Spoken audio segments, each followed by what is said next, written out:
Did you know that you can't run through a campsite?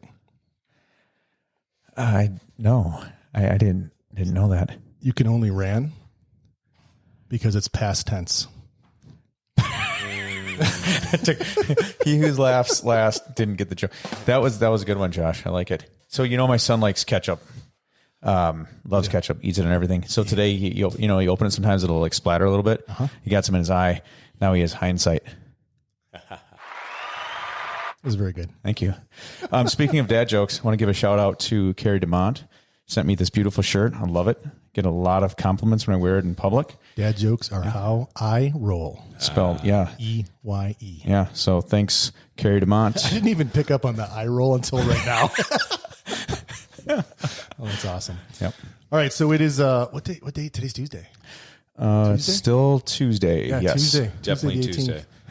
Here on the MCP, and we've got a special guest with us. Nat's thinking, yep, it's Tuesday. It is Tuesday. Yep. So we've got Nat Gordon with us from Sonoran Desert Mountain Bikers. Bicyclists. Sonoran Desert Mountain Bicyclists. So I'm going to read from your website real quick here. So the Sonoran Desert Mountain Bicyclists is a bicyclists. Jesus, man.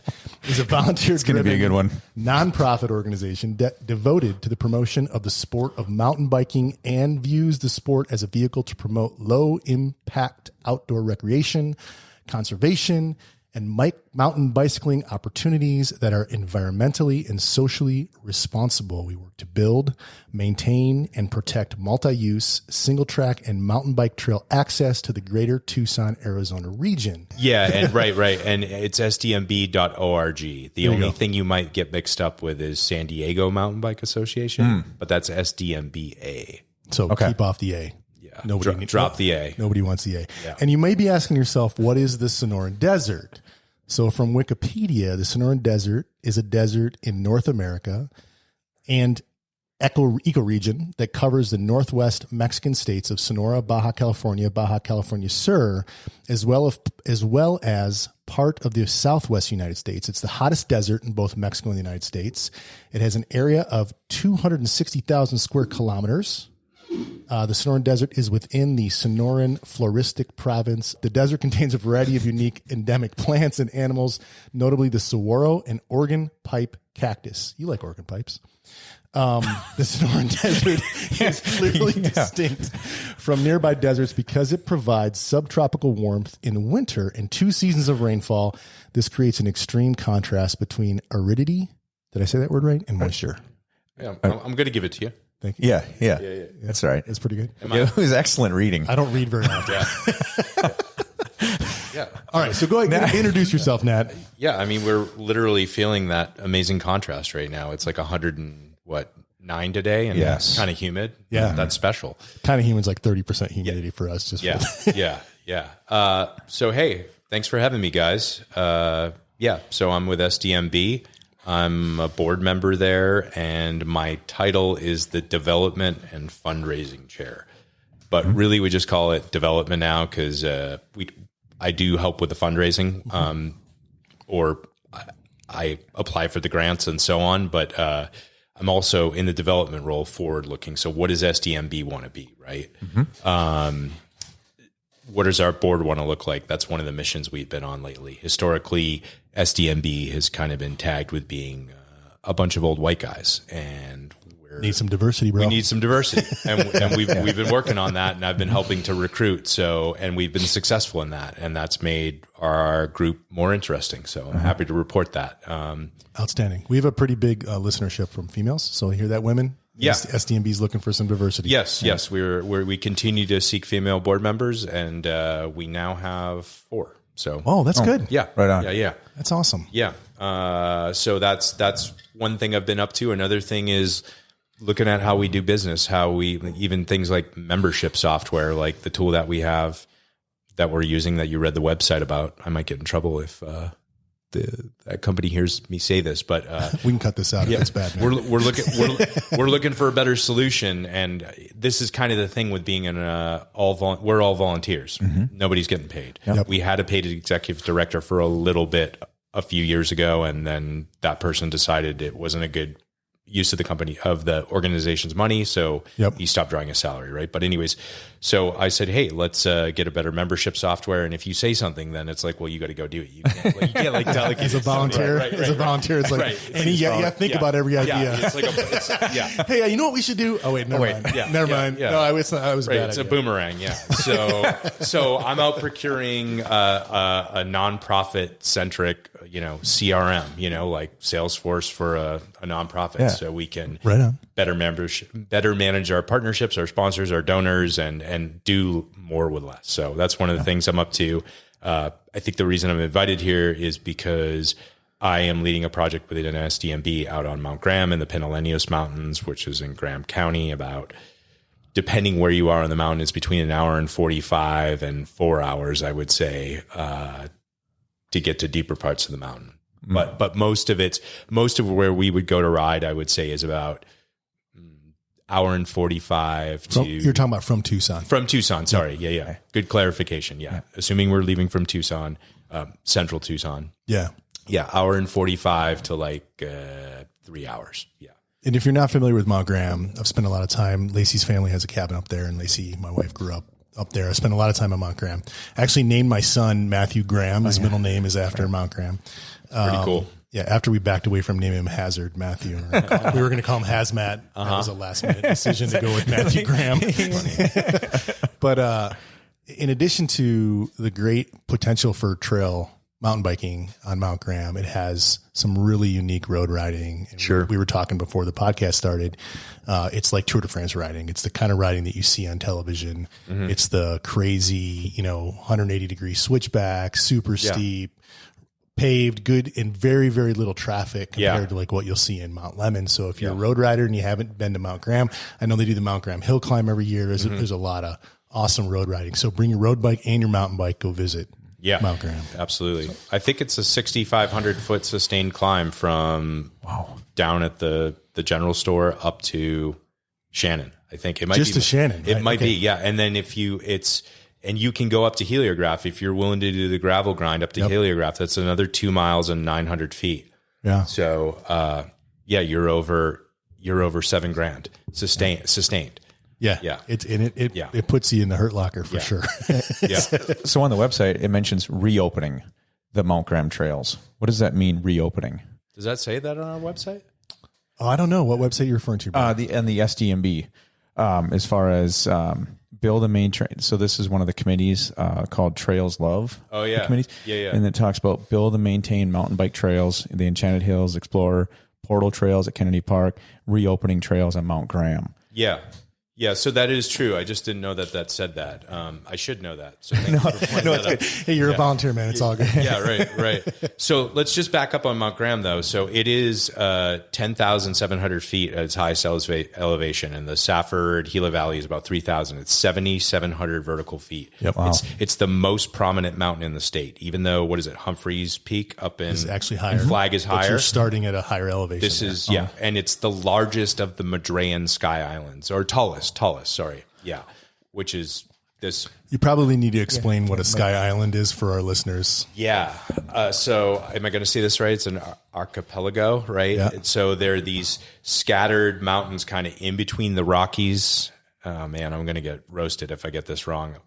Between the Rockies and the Sierra Madre of Mexico. Yep. Okay. And it's these, and they have such elevation that they act as islands, because the story with Mount Lemmon or Mount Graham is you can go from this Mexico type climate all the way up to Canadian type climate in the 6,000 feet of elevation change. Right? Yeah. I mean, we actually have a ski resort here in Tucson, the southernmost ski resort in the United States. Yeah.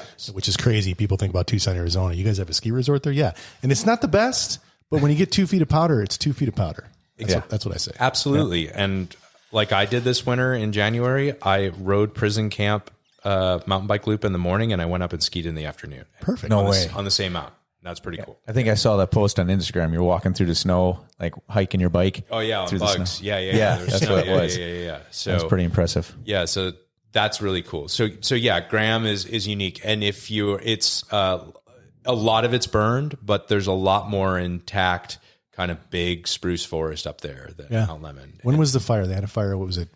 17 Fry Fire. 17. And then I think it's for not all fire. Those are the ones that really kind of put this mountain in a situation, to go back to you, Mike, where trails needed to be reopened. That's what I was thinking. Reference to the fire, probably. Yeah. So 2 big fires came through, and you need time to heal from the burn scars. Yep. And then I would say there were also challenges in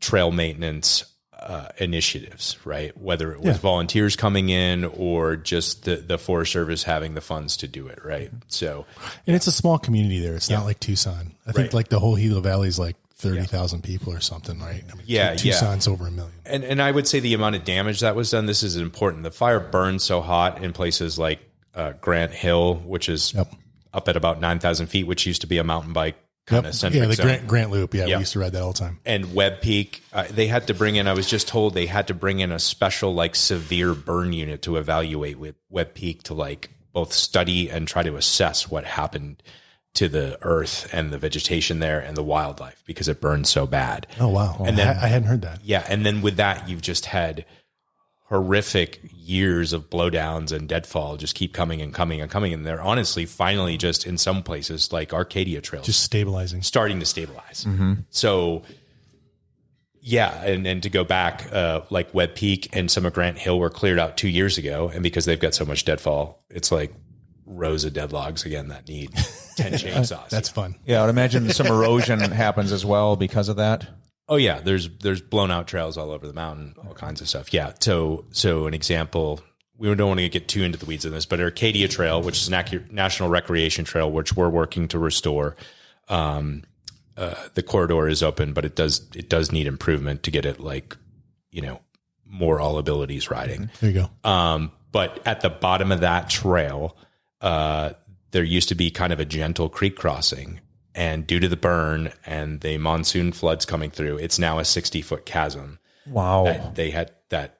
I didn't even realize. I know exactly what you're talking about. A wet canyon. Okay. Yeah. No, it's like a chasm. And then my predecessor, Evan Pilling, whom you may know, right? We know Evan. We know of Evan. Yeah. So Evan went through and led a state fire crew through there and built a reroute. It's very, he did the absolute best with what's left of the sides of that canyon because it's so steep.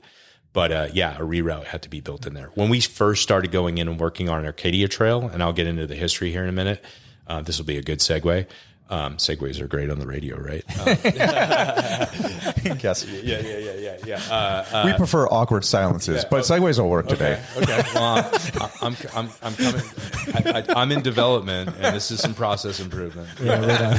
There you go. When we first started going in there, it was a straight up scramble into like a boulder field. And then we had one of our volunteers from Lake Davis Monthan that knew how to run some lines and ran a hand line. So then we were like almost kind of rappelling in a wet canyon to get over and do trail work and stuff. Wow. Yeah. Crazy. Yeah. Oh, dude, I got to get up there and check it out, man. Yeah. I haven't been I haven't been back that far in a while. Interesting. So like you mentioned, kind of get into maybe some of what like an average day up there looks like when you're trying to build these trails and rework them. Okay. So it depends, right? It depends on the time of year, what part of the mountain we're working on, and what the soil's like. And there's a lot of variation back to the Sky Island thing, right? And the lower reaches, it's about 5,000 feet. So it's kind of like high desert. Yeah. Oracle, Reddington. Yep. Molino, right? But it's rocky. I'd say it's quite rocky. There's a lot of decomposed granite. So Nat, we have to be careful. We have a international listener base, so they're not going to know like the local Tucson landmarks. We have to kind of try to explain them a little bit. Okay. So it is high desert, decomposed granite. So a lot of rock. So you're going out and trying to fix braided, eroded trails that have had a lot of water come down them, and you've got to go do a lot of rock work. And it's interesting, in the desert, this is like not loam, right? It's loose over hard, and there's nowhere for the water to go. Yeah. And a lot of times when it rains, we get monsoon rains, we get heavy rains that come really, really fast. So you get a ton of volume of water that comes down on the trail really, really quickly.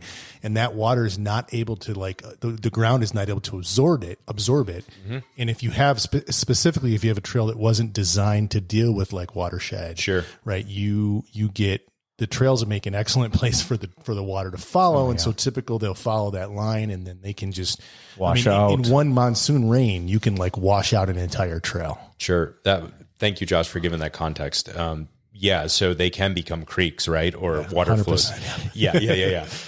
So it is all about erosion control or coming back, fixing that and try to continue to mitigate it. So in the lower elevations, which we try to work in the cooler months, obviously, it's anything from, like one example would be 2 Februaries ago, we just moved a section. We have about 60 feet to kind of move within a corridor. Yep. That's without an environmental review. Yep.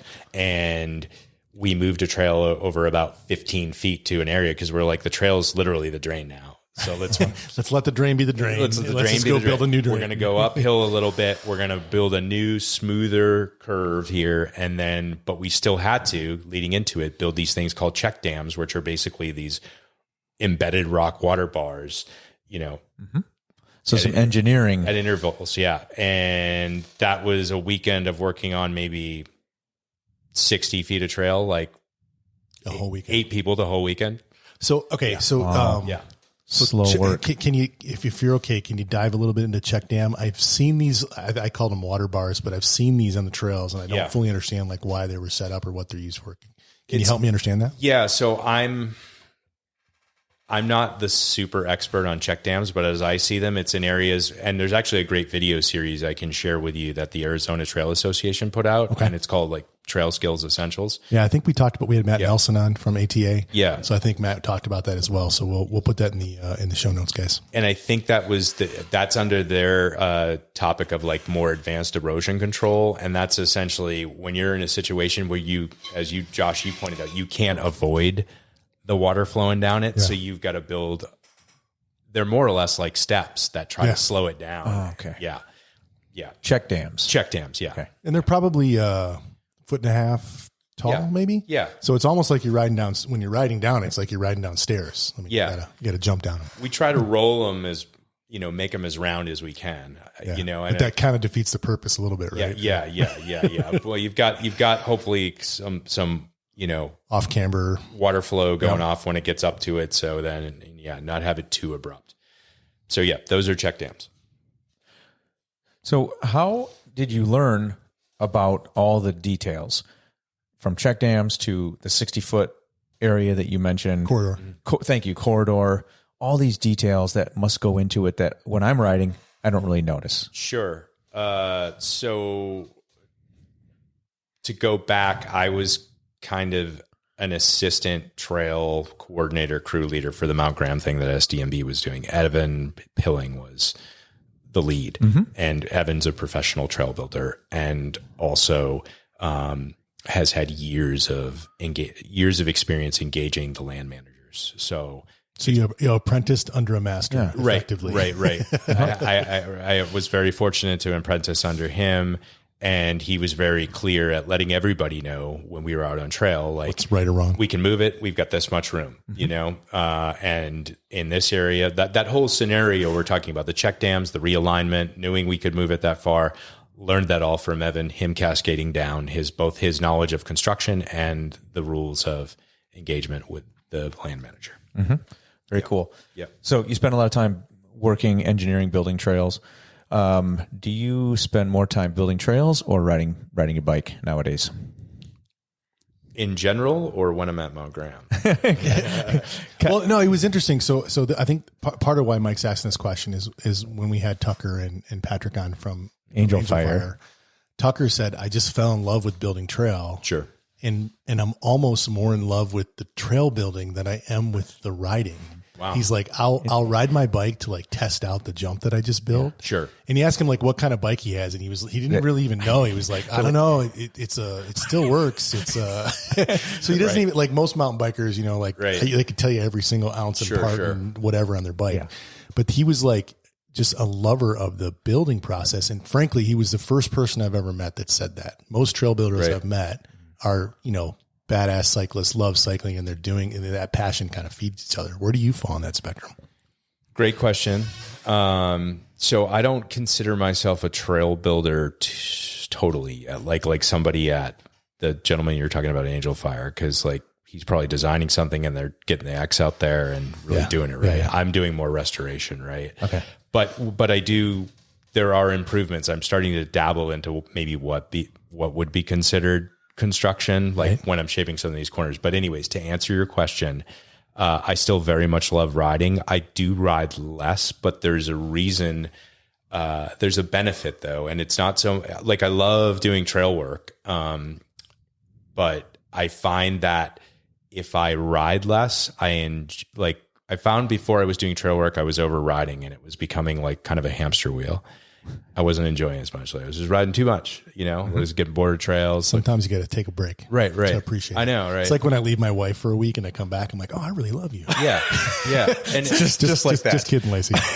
Yeah. And part of that is like, it was with, we're all getting older here, right? We're we're not getting younger. Your body breaks down. Right. And enduro, enduro's kind of my preference, right? And that does a number on your joints, right? Yeah, for sure. And so I was like, I got to rest, I got to stretch, I got to strength train more. But what I'm getting at, the trail work, which I didn't think, because some of it's been shoulder related and stuff, it's actually been really beneficial. Just helping build your body for that. Yeah. And then, it does kind of give me this balance between, working on trails and then riding it and reaping the rewards. Or also the thing I like the most, like in our most recent volunteer weekend was just this past weekend, is taking people down the goods, and look what we did. Yeah. Sharing the stoke, even hiking out on the trail we just worked. Cause like Shake Trail we worked on this weekend, we didn't ride that when we rode a different trail, but people were just like, so like pleased with themselves and like seeing the finished product. That if you guys actually do that all the way down, that would be pretty nuts. All right. So we go all over on this podcast, tons of rabbit holes. Yeah. I think you were kind of on a roll to kind of talk us through your game plan and what was going on Mount Graham. And I think we took you down some rabbit holes. So maybe we could take you back to Mount Graham and like, what's your grand vision? How's it going? Sure. And then I think one thing we want to highlight a couple times in this podcast is like, how can people volunteer? Sure. I appreciate that. Yeah. So do we want to do like my origin story with Mount Graham to kind of get you up to speed on that? Let's start with that, man. That sounds good. Okay, because it's kind of interesting, and it's digitally documented, which is kind of neat, right? In this modern era, right? Yeah. So I don't know what that means, but okay. It's on the internet somewhere. We'll explain. Yeah. It's out there. It's out there. Okay, cool. There's a digital. Yeah, there's a digital trail. I don't know if it's blockchain or not, but there's a digital trail. Yeah. Because blockchain you can't take back, right? Right. Once it's out there. Yeah. So, as I mentioned earlier, I'm newer to Tucson. I've lived here for about 3 years. And you grew up where? Portland, Maine. Portland. Okay, right on. Yeah. Portland, Maine. Yeah. Different Portland. Whoa. The original Portland. Yeah. I didn't even know there was a Portland in Maine. Yeah. No worries. It's the big city. Yeah. Yeah, no, I just heard something about the real estate in Portland, Maine. I didn't realize it's kind of a hot spot. It's a major hot spot. Yeah, I did not know that. Yeah, it's a very cool, small city in New England. Super cool. Right on. Okay. Yeah. It's on the ocean. You're not far from hills and mountains. I mean, Killington's not that far from there, right? You can get up. Yeah, Killington's like probably 3.5, 4 hours, but we've got our own mountains, Sugarloaf, Sunday River. Sugarloaf. Yeah. You know those ones. Yeah. So,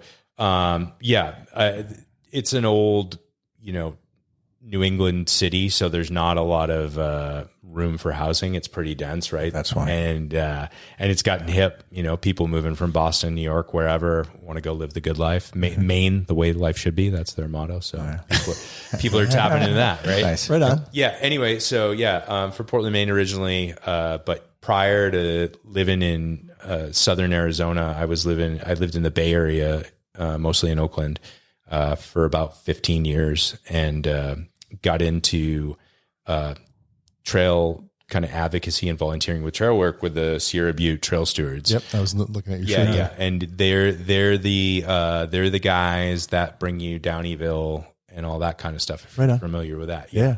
It's like the birthplace. Don't tell the Colorado guys, but it's the birthplace of mountain biking. Right? Yeah, so Downeyville, there's a whole story there, and this is where I got inspired about it. But there's a whole story with, Downeyville, and that's the Tahoe National Forest there. That sometime in, I believe it was maybe the 90s, they cut trail maintenance funding, or maybe the early 2000s, and there were businesses, shuttle businesses, bike shops that relied on this. Yep. And the owners of those businesses and the community members got together and created a stewardship and a volunteer trails organization to pick up that maintenance, because it both created jobs, it created jobs, recreation, and it was just the right thing to do. Why would you want to let those trails just disappear? Right. Yeah. So worked with them a few times a year and just loved their model, and also loved that kind of big mountain Sierra riding. We'd get up there and do that a bunch. And, it was kind of a deliberate move down to Tucson. We were wanting to get out of the Bay, and Tucson was on our short list. Loved Mount Lemmon, had ridden here a bunch, loved all the trails in Tucson, loved TMP, but also was like poking around on the map and like, what else is out of there? What's going to be my weekend trips, right? Yep. And what's going to be my weekend trips, but also not Flagstaff, because I know I'm going to be competing with 1,000 other people. Yes. Right. Mm-hmm. So two places came up: the Pinals outside of Globe, Trail Forks.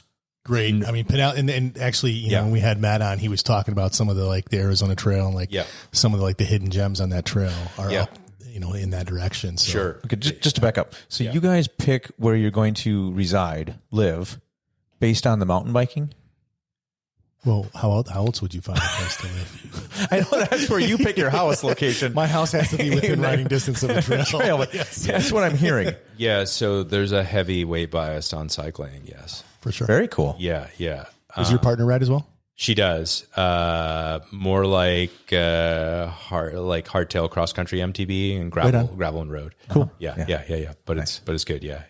So, and she comes up and does trail work at Mount Graham, which is really cool. Yeah. That's awesome. Yeah. But I'd been visiting Arizona and Tucson for years, and I just love the vibe here, and there was obviously it's a mountain city. It's got most of the services. It's affordable, and it's got, to me, if you're talking about technical big mountain riding, Mount Lemmon is, it ranks with anywhere in the world. Right. Yeah. Oh. And I was like, I want to live near that, but I knew I kind of had ridden here enough. I'd been here 3 or 4 times, and I wanted to know what other, rounding out my experience, what would that be? And then I said, I was looking at the Pinals, saw those on Trail Forks, and then I saw Mount Graham, and those were all marked on Trail Forks, but there was nothing behind. No Strava. Right. That they were on the Trail Forks. You could click on them. There maybe one guy was like, this thing burned. I don't know what the hell's going on here, but there was hardly anything. So curiosity got the best of me. So I put something out on MTBR, which people used to use more, right? Yeah. The mountain bike forum there, and just said, hey, what's going on Mount Graham? Anybody in the Arizona forum? Anybody know? Is there a trail advocacy group out there? There's 5-mile trails with 4,000 feet of descending. That place has got to be awesome. What's going on? Right. And nobody came back at first. And then I went back again, and some guy from Phoenix came back and was like, yeah, it burned, man. There's no organization out there, and it burned really bad. So, it's derelict. We don't know what's going on, right? And it's going to need time to heal. So we move here in September of 2020 during the kind of height of the pandemic, right? And I'm like, hey, let's head out to Mount Graham in October, go see the fall colors and see what's going on with these trails. Yeah. So we roll out there. And go to the orchard. Yeah. We I don't think they were open. I think we went on a Sunday. I don't think they were open. Yeah. So,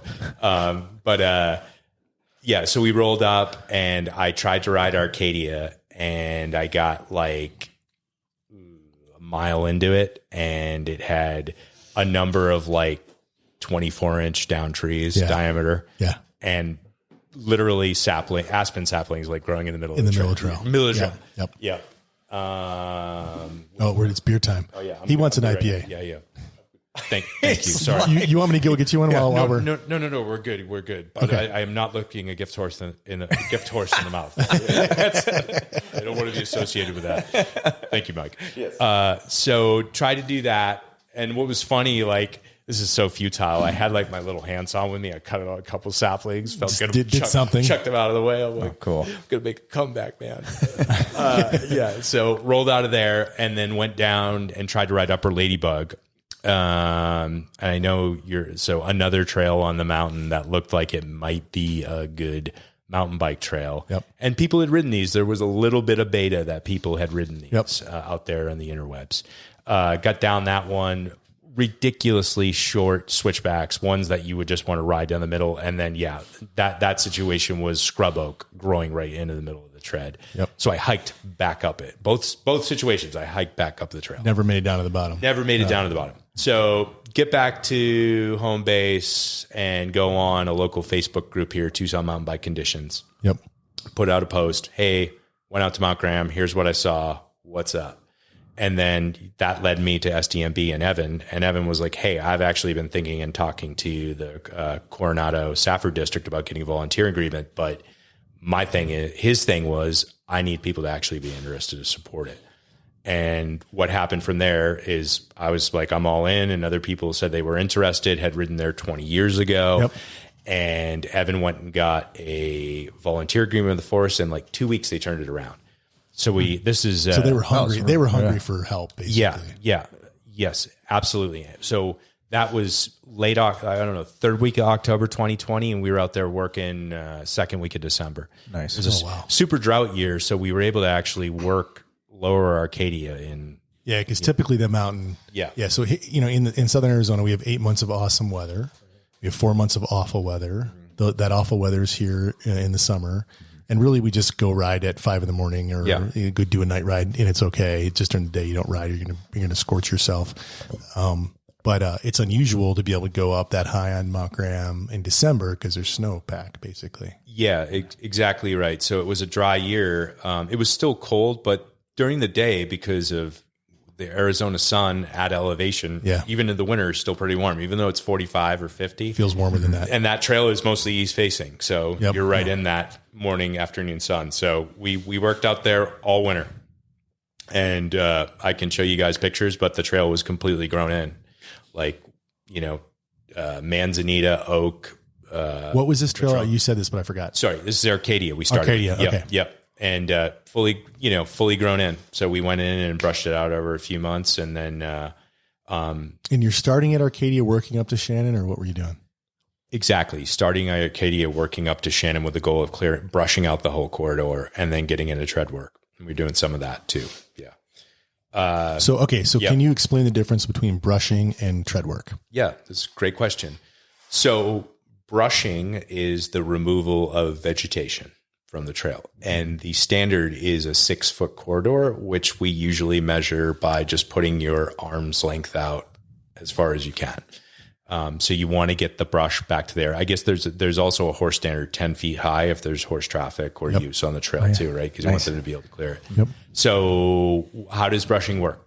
You could be taking pruners, hand saws, chainsaws, getting all that stuff out. And then tread work is the trail that you're actually working on. I think most people are used to walking on trails that have a pretty good bench to them, pretty good grade, pretty level, not too lumpy, beaten in pretty well, so they don't think about it. But when trails have not been used for a long time or have suffered a burn or a lot of erosion, they become lumpy. They can even be gone. They could just slide off the hill, and you got to dig back into the slope and reestablish it. Yep. So that tread work would be taking tools to dig back to the proper standards of tread. Yeah, we're back on tread work. So that was tread work and brushing. So I guess we need to continue on with what's been going on with Mount Graham. So we've had volunteer weekends and events since December of 2020, and it's now July of 2023? That's a lot of volunteer hours. So let me ask you this. Are all your volunteers coming out from Tucson and Phoenix, or do you have volunteers that are coming from the Gila Valley there? The majority are from Tucson. We have a couple guys or a few people from Phoenix, the Valley, right? Yep. And then Phoenix Valley. Yep. And then we have we do have a few from Safford, Gila Valley too. Okay, cool. Yep. but it all depends. Not everyone's there every weekend, right? Yeah. Yeah.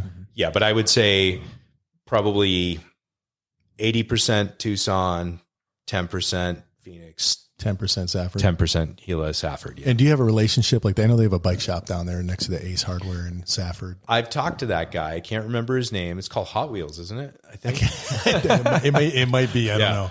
I talked to that guy. I randomly called him, and he got me in touch with a guy that now does trail work with us. So, so that was cool. Yeah. Yeah, right on. Yeah. And I'm also in touch with the Gila Valley Chamber of Commerce because they're interested in promoting the mountain and the recreation there.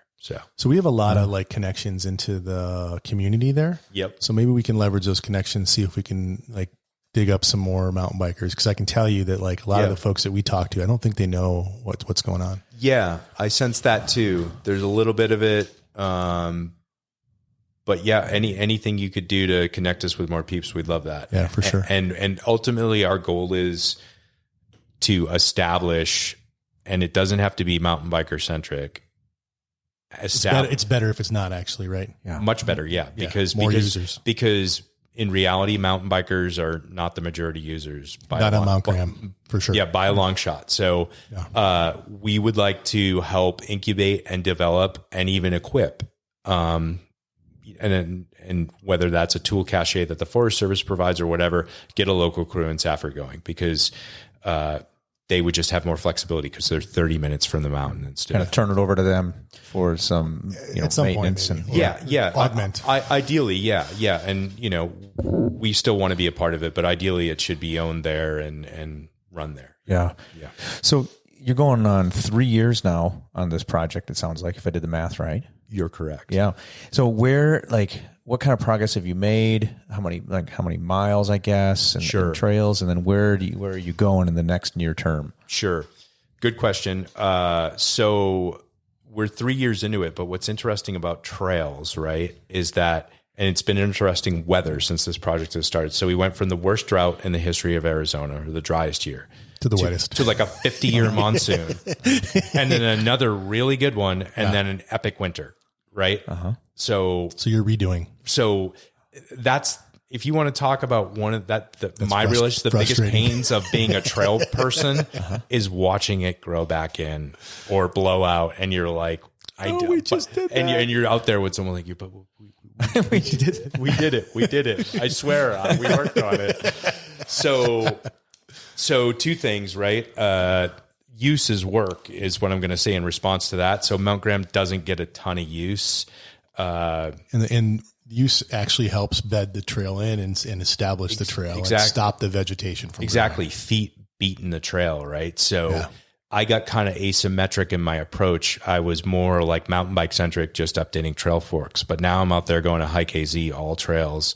Like I'm out in all. So you're trying to get the word out so people use the trails. That should we all bring fat bikes out there or something to kind of like make it? Yeah, bring a 250, wrap it out. I'm going to jail. No, do not do that. Don't do that. Those are not allowed. Yeah. This is Safford. Do not bring your motorcycle onto the trails. Right, I'm being incorrigible.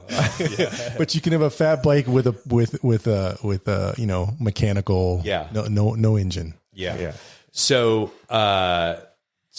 that's, we've made great progress, but because of our ability to keep up with the scale of the project, there's been setbacks, right?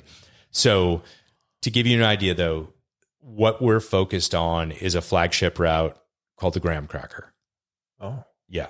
You know about this, Josh? It's like the lemon drop, same concept. Yeah. I haven't heard that term, but it makes a lot of sense to me. That's a great name. So it's on brand with Mount Lemon and the Southern Arizona tradition of, and we're even going to try to tie in with like lemon, like merengue, right? Because there's that route on top of lemon, right? So we've also kind of developed something in the spirit of that. But so the Graham Cracker is the flagship route. And what that is a shuttle run from, you'll get dropped off at Shannon Campground and you will ride Arcadia Trail down to Arcadia Campground. Yep. You will climb up to Turkey Flat. You will take Turkey Flat connector. How the hell are you climbing the Turkey Flat from on the road? From Arcadia on the road. On the road. I got it. Got it. Yep. So you climb on the road to Turkey Flat. Which is not that far. It's like a couple miles. 2 3 miles. Yeah. No, there's not much. That's probably Yeah, there's maybe out of this 17-mile route I'm about to lay out, there's maybe 3 miles of road connection. There you go. So get up to Turkey Flat. That's a little steep. It's a bit of hike-a-bike. But pedal to, it's not as hard as most of the hike-a-bikes that most people in Tucson know. So that's good. Yep. And then you get up on Ladybug. So you're riding from Turkey Flat up the trail to Ladybug. Yep. And then you go downhill because Upper Ladybug has a lot of sections that just aren't favorable to mountain biking and would need some. I have tried to ride those. Those switchbacks are they're beyond my skill level. And I've had some people call me out and be like, "No, dude, it's rideable," and I'm like, "It is." For a select for few you, humans. Yeah. But the right bang for the buck. And the price of failure is pretty rough up there too if you go off. So you head down toward what is called Angle Orchard, which is the orchard you spoke of earlier. Yep. So let's just back up. So you've gone from Shannon to Arcadia, so you've dropped 5 miles and 2,700 vertical feet. And then you get up to Ladybug, and you're going to drop another 4.5 miles and 2,800 feet. Down to Angle Orchard. And then I've got a little kind of reverse lollipop thing in the round the mountain Noon Creek complex there. And that adds another 1,200 foot of drop. So the route is 17 miles with 2,600 feet of climbing and 6,300 feet of descending. It sounds like an awesome trail. Yeah. It's a thing. Yeah. It's a thing. Cool. Yeah. It's a thing. Very nice. Yeah. So what kind of ETA do you have on this? So here's what's amazing. Back to I think we talked earlier. You can do it now, right? It's rideable now. It's rideable now. It's rideable, but it's rough. It's advanced. It's backcountry. It's rustic, right? Yeah. And there's variations. Like Arcadia is an easier trail than Ladybug, but it's got more overgrowth and kind of hidden stuff under the overgrowth. Yeah. Ladybug is outright more technical, but it's more clear. It's more open. You've got better visibility. And then the lower around the mountain stuff's actually in really good shape. Well, I've got crews going through there right now. We'll get to that. But that's just got great kind of classic, upper intermediate flow, in my opinion. Yeah. So, and then there's one other version, which adds another trail off of Heliograph Peak called Heliograph Trail, which is above Shannon Campground. And that adds another 400 feet of, no. It adds another 900 feet of climbing. So you'd climb up the service road basically, right? Yep. So you can't drive up there. Right, exactly. So you get dropped off near Shannon Campground at the Heliograph Road. You'd climb up there. You top out at 10,080 feet. Yeah. It's super cool views up there too. So high. Super sweet. Yeah, 10,080 feet. There's a fire tower up there, some old Forest Service cabins, unbelievable views. So with that route, which is called S'mores, and that's because it's a pun on graham cracker, but also because it's some more climbing and descending. Some more. Yeah. So S'mores that route is 19 miles or 19 and a half, and I think it's 3,500 feet of climbing and 7,000 feet of descending. Damn. Wow. Yeah. With a shuttle. Yeah. With a shuttle. Yeah. So how many total miles of trail are up there?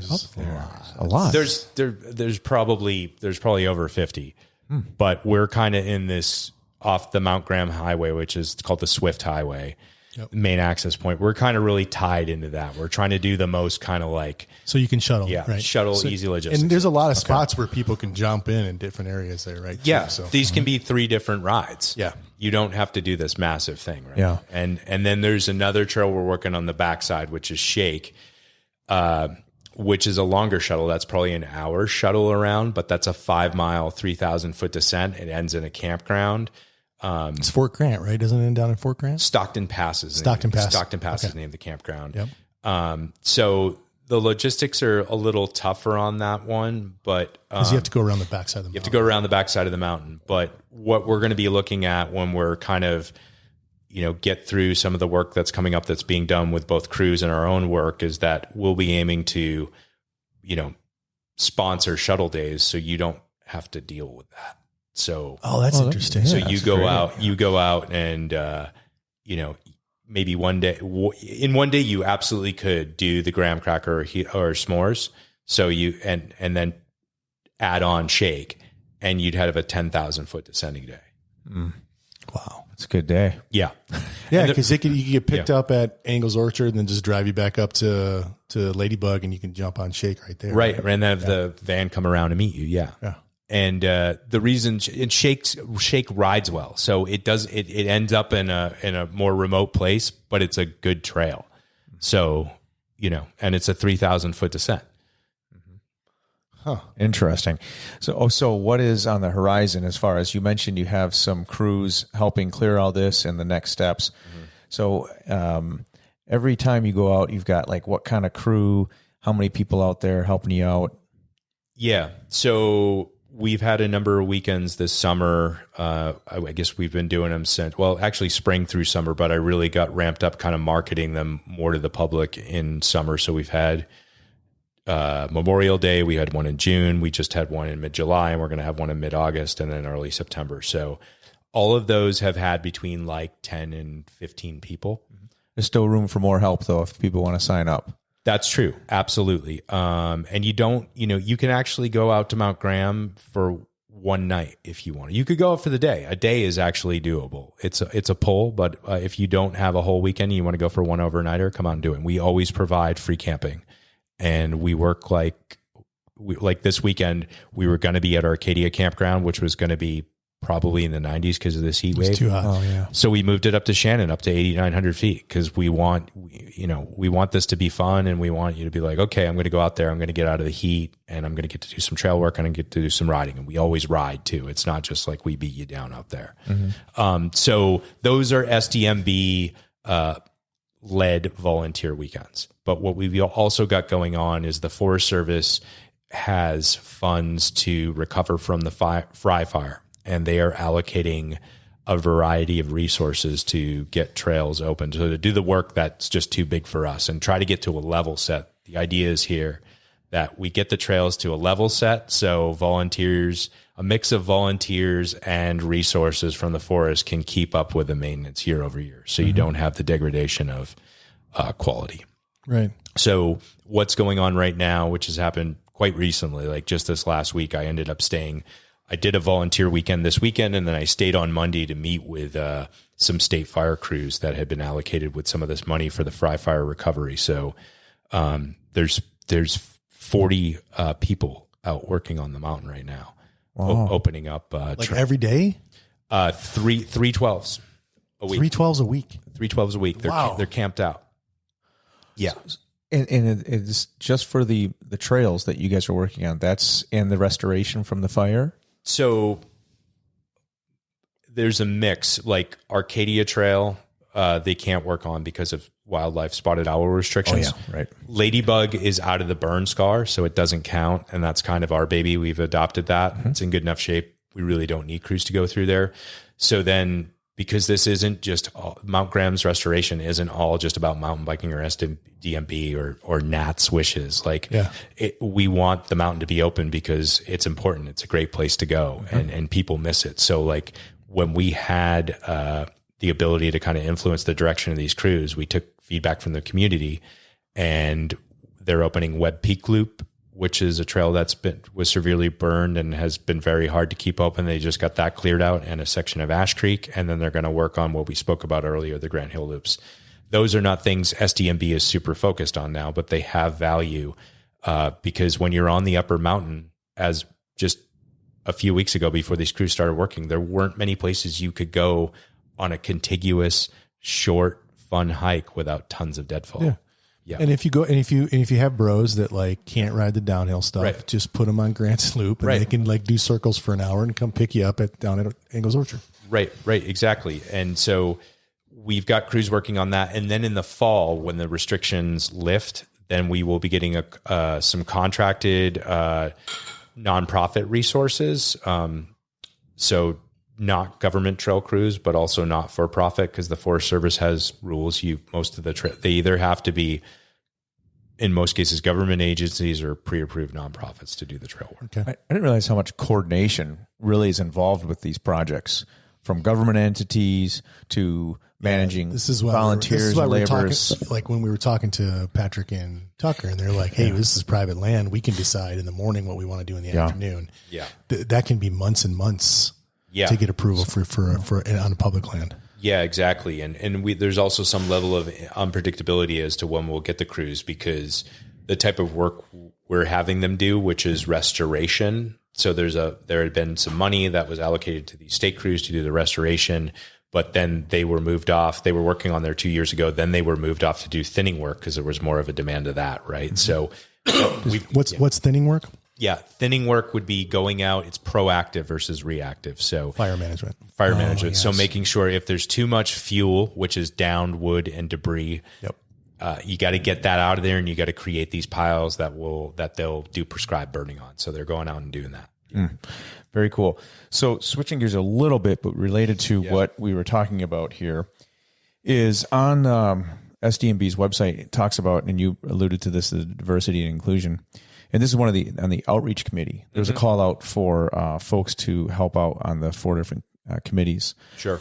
And I was really struck by this. I like this with, you're trying to diversify the membership, which you talked about, and make mountain biking more attractive to a wide range of groups, from young people, physically challenged, minorities, special needs, and then also engaging like urban youth. The one that comes to mind is like the 100-acre wood park in Tucson. Really cool. Hand cycle underserved audiences. Yeah. I mean, the full gamut that you guys are trying to accomplish here is really commendable. And I think it make a big difference in a community just on two wheels, but it does take, well-designed trails to, like it mentions, to attract both beginners, intermediate, and advanced riders. Yep. And I would think that's a challenge. Talk about the coordination, big mountain, but having something for everybody. So I don't know if you have any thoughts on that part of the SDMB's mission and that, but it's pretty cool. No. Thanks for bringing that up. And I do, I actually, the way I'm going on about Mount Graham, you would think it's just all big mountain enduro Mount Graham, but that's just one part of what I do. And obviously just one part of SDMB. And yeah, I have been involved in the Outreach, Diversity, and Inclusion Committee. Most of our committees kind of fell apart during the pandemic. So that is one thing I would say, if I may plug while I'm on here, is we need help in the committees. They fell apart during the pandemic because it was just hard to get people to participate. Sure. And we need to rebuild them because we're all volunteers and the board members can't do the lift on their own. So go to our website. There's a blog post about the committees. There's a plea to please come help us. Check that out. Before the committees had kind of suffered the impacts of COVID, I had gone on to an Outreach, Diversity, and Inclusion committee meeting. And to give you a little more insight on that, it was much like we said, our board didn't look like the community. It's like mountain biking doesn't look like the community, right? Like there's the same kind of people are riding mountain bikes. So how do we do that? But I thought that the thing I liked about being in that committee was, how do we do that and it not seem contrived or gimmicky, right? Yeah, right. So it's got to be genuine.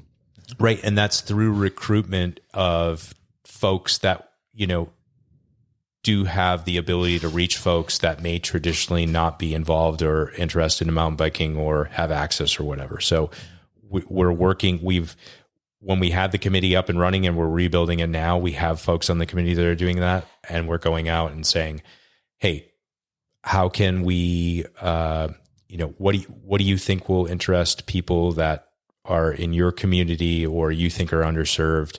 And how can we reach them? And it may not even be mountain biking as a gateway. It may be partnering with other groups and saying, let's just get into cycling and try to work with them and then invite them for mountain biking when they get more interest, right? Like, so we're thinking through things like that. One of the things we've done is subsidize mountain bike instruction, which we think is improving access. So I don't know if you've seen, we've been doing beginner clinics lately. Yeah. The bike skills and a bike academy. Yeah. So we've been doing that. So Kent from our board, mega kudos to him. That was his idea. And that's been like a smash hit, right? Nice. Get them hooked young.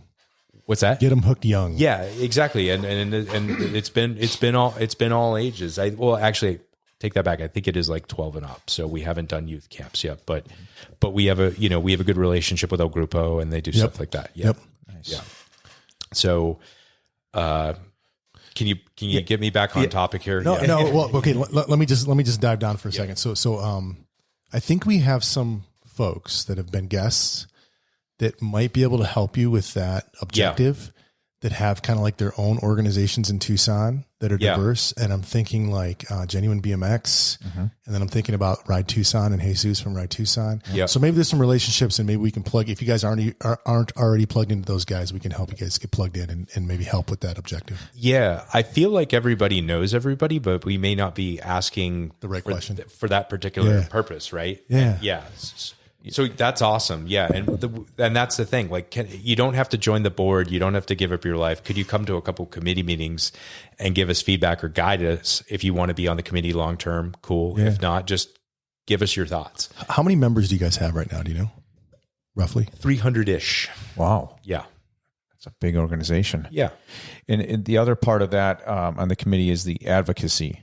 Yes. Which I think goes hand in hand with what you just mentioned. Sure. And we talked about like strategies, implements way to promote mountain biking and trails and that. And can you talk to us a little bit about where like the Be Cool trail safety and etiquette initiatives? Yeah, sure.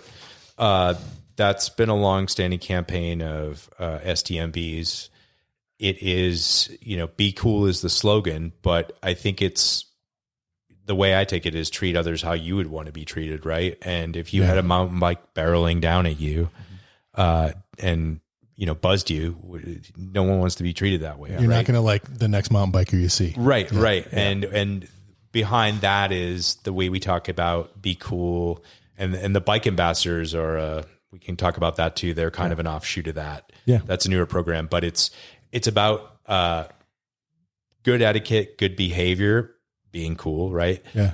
And being a good role model. Like, hey, mountain bikers slowed down for me, like they were considerate, and they do trail work, like promoting the positive aspects of mountain biking and reminding people that they have a responsibility on how to behave on the trails. So we continue to maintain our good partnership with the land managers and fellow users. Yeah. And I would say Be Cool even applies to, don't cut a cattle gate, stuff like that. Right. Yeah. Right. Yeah. Yeah. Makes a lot of sense. For our listeners, what's a cattle gate?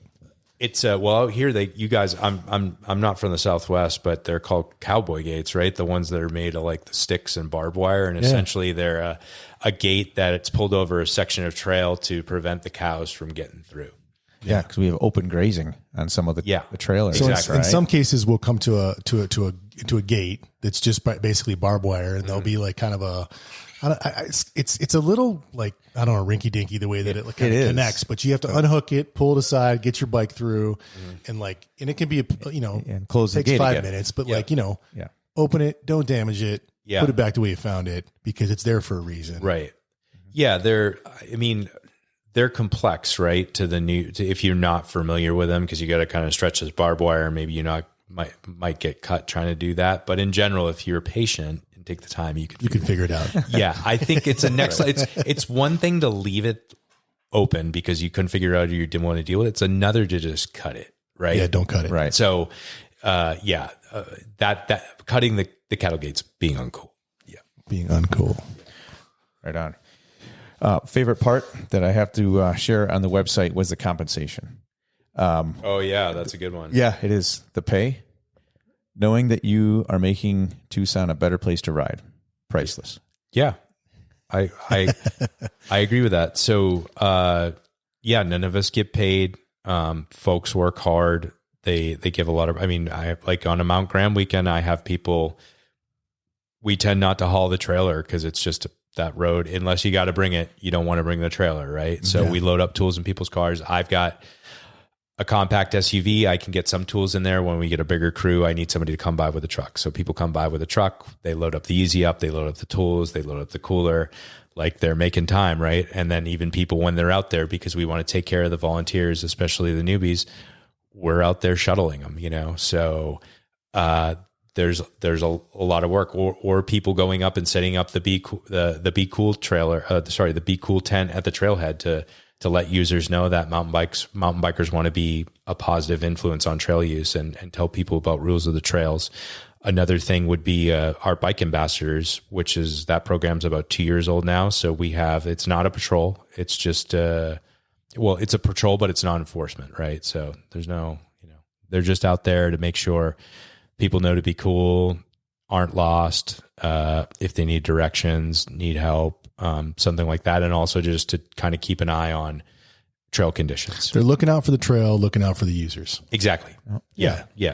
And trying to like smile, be friendly, get people stoked, Yeah. Yeah. How do you become a trail ambassador? You just send an email to president@sdmb.org and you say, I'm interested in being a trail ambassador, and you will be engaged. Cool. Yeah. I mean, you've got to go through the process, which is like, where do you want to do it? When can you do it? Do you know what the time commitment is? I mean, we can look all this stuff up and put. I'm asking you unfair questions. No. It's cool. But I'm glad I can speak to most of these things, right? So we just don't have dead air here, right? Yeah. Right. If you have an interest, and most of it's people that they're trails that they regularly go to or near their house, and they go patrol, right? Yeah. So and it's cool, and you get I think you get a jersey if you stick around. Yeah. We'll put a link to that in the show notes as well, guys. I don't know where we're at with time, but I do have one more question if I can. Yeah. Okay. So you briefly mentioned this before. Working on the trails, coordinating all that, but the grant writing, private sponsorships, is that part of what you do as chair of development as well? Yeah. I've applied for grants, and now I'm like doing after you get the grants, there's a whole bunch of admin you need to do to make sure. Right. I'm sure. Not that simple. Yeah. You're just reporting and like expensing and all that stuff. So yeah, I do that. We're not like a lot of the like new things we needed big bucks for have happened. Like a lot of the trails that were built at Tucson Mountain Park, that's been done. So I haven't been doing a ton of that. But that's TMP that you refer to, right? Yeah. Tucson Mountain Park. Yeah. Okay. Tucson Mountain Park, TMP. There were some very big grants to try to get new construction done out there, but that's not where we're at right now. We're doing more restoration, right? Okay. And the money's coming from other pots, not ones we're having to generate. And grant writing is a lot of work and a lot of admin after you get them. So I think with me in the fundraising chair, once I learned about what grant writing took, unless it was just somebody was like, here, we'll just give you some money. I was like, we want to be very careful about what grants we go after, and it's really worth it. Right. Sure. That makes sense. Yep. Yeah. So there's that. And then, so I'm also looking at getting with our sponsors and donors, and we've had some level of organization around how we engage them and kind of the give and the get, but that a lot of things have changed since that was kind of really well designed back in 2017. Like a lot of that was built around a time when like a website mention mattered. People don't really use websites anymore. It's all social media now. Right. Yeah. And then, we would get into situations like, well, should we ask this person again? No, I think we've asked them too much. And then we ask, and then we don't include them in something like, hey, why didn't you ask? Development's a funny thing, isn't it? Right. Yeah. So with that software I mentioned earlier, I'm buying, it's like, we're going to try to digitize, like, how often do they want to be asked? Yeah. How do we show gratitude is one of the things, because they're doing stuff for us, and we're super grateful. And in most cases they love us. So like, what's the right level and right way? How do we make it a win-win? And let's have it documented who owns the relationship at the org, and also because there's turnover, right? We've got to have that somewhere where newcomers can go in and get it. So that's part of it. Yeah. Nice. So hey, Nat, is there anything that we didn't cover that you were wanting to cover? And let me, I'm going to ask the question again, but I have something. I don't think we've talked enough about how folks can sign up to volunteer. So talk us through that again. What's the right way for folks to volunteer, either here in Tucson, with you in Mount Graham, or anywhere in between? And it depends how you want to volunteer, right? If you are interested in those committees that we talked about earlier, you can go to sdmb.org and look at the blog post there, and that's got all the info you need on how to get involved in a committee. Gotcha. If you want to get involved in trail work, you can follow us on Facebook or on Instagram. We tend to post that stuff there, right? Mm-hmm. We do send out emails occasionally with our events coming up. Right. But I would say, contact us either through our website, which has our email, or one of the social media channels. You can ask the question or kind of browse through the post there. And if you see something, and if you don't, then shoot us a note and we'll get you involved. Yeah. Well, hey man, on behalf of like all the mountain bikers in Southern Arizona, just thank you and thank your organization and thank your volunteers for all that you're doing. Yeah. I want to highlight and shout out the focus on, you know, having a more diverse organization. I think that's super noble, and I think it's the right thing to do. And I think it's going to make the sport stronger, and grow faster, which ultimately is what we want, because more riders, you know, more resources, more everything. So Yeah. super appreciative. Thank you so much, man. You got anything you want to add? Yeah, no, we enjoy the trails. So thank you very much for all the, Without you, we'd have nothing to ride. Yeah. Our pleasure. And, you know, please, the best gratitude is getting involved. Come out to a trail day. And I would say a couple things in closing. So we talked a lot about that graham cracker thing right now. This fall, it's going to be almost in an ideal state. And in 2024, it absolutely should be. And beyond that, we're also going to have this fall, we do our Brushtober thing. So if you want to stay local and help get the trails recovered after the monsoon season, look out for our Brushtober event, which is fall trail maintenance. Nice. Right So on. yeah, come join us. And thanks for riding the trails. And tell your friends, get out there, get the stoke. Thanks a lot, Nat. Yeah, thanks. Matt. Yep.